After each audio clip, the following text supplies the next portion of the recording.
तर मैत्रिणींनो, तुमचेही वडे या प्रकारे तुटतात का? तुम्हाला वडे बनवता येत नाहीत? तुम्ही पहिल्यांदाच वडे बनवत आहात? तर चला मग आज सोप्या पद्धतीने वडे कसे बनवायचे ते बघू. मी तेलाची पिशवी घेतलेली आहे, त्याचे 2 तुकडे करून घेतलेले आहेत.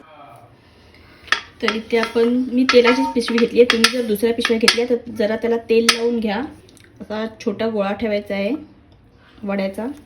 नंतर दुसरी पिशवी ठेवायची आहे, प्लेट घ्यायची आहे, ती यावर ठेवायची आणि प्रेस करायचा. जेवढा वडा जाड किंवा पातळ पाहिजे त्याप्रमाणे प्रेस करायचा. आता हा वडा आपण तेलात सोडायचा. बघू शकता इथे मस्त असा वडा टम्म फुगून वरती आलेला आहे.